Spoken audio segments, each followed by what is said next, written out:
See, major three main developments. The first is that I must give the entire credit to Reserve Bank of India. Yeah. They have clearly defined the regulatory space. What has happened is the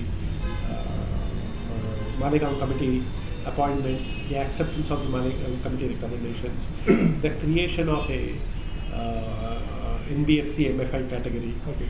the definition who would regulate, what is MFI, what is the capitalization level, due process of registration. There is a tremendous clarity on the regulatory space too. The second development again is Reserve Bank has proactively worked with state governments and ensured that there is no contagion effect after the APMFI Act. So no other state has passed it later. Third, I would say again a strong Reserve Bank role with the Ministry of Finance. The draft central MFI will getting passed, and it's waiting to be introduced into the Parliament for passing by the Parliament. In fact, it was slated to be introduced in the winter session, but winter session had its own share of issues, and therefore it could not be done. The sector is hoping that it gets tabled in the Parliament in the budgetary session.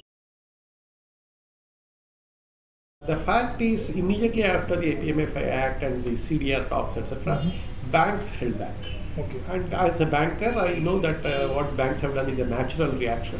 That if a sector is in difficulty, banks become cautious. They don't release fresh funds, and banks which used to be our biggest lenders, for example, including ICICI, Citi, all of them, they took a pause.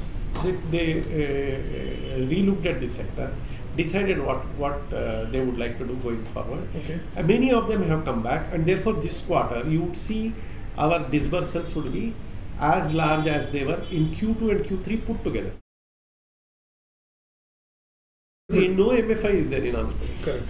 Yes, because there are two models which lend to this segment. One is the SHG model, which is run by public sector banks and some state governments.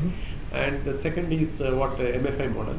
Very clearly the scaling up has happened in MFI models. The SHG model has not scaled up at all. Yeah. It has remained at the stage it remained. Correct. It remained there. Yeah. The challenge for any model that it is working is when it scales up.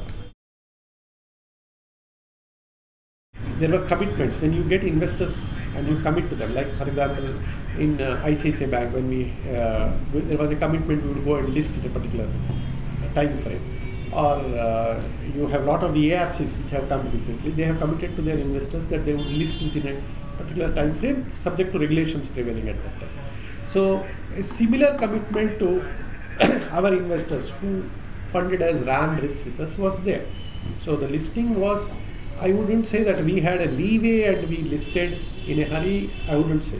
In retrospect, you can always say that we should have waited for the sector to mature, etc. But APMFI Act, if it had happened, probably then, in fact, in retrospect, I would say that listing when we did actually saved us.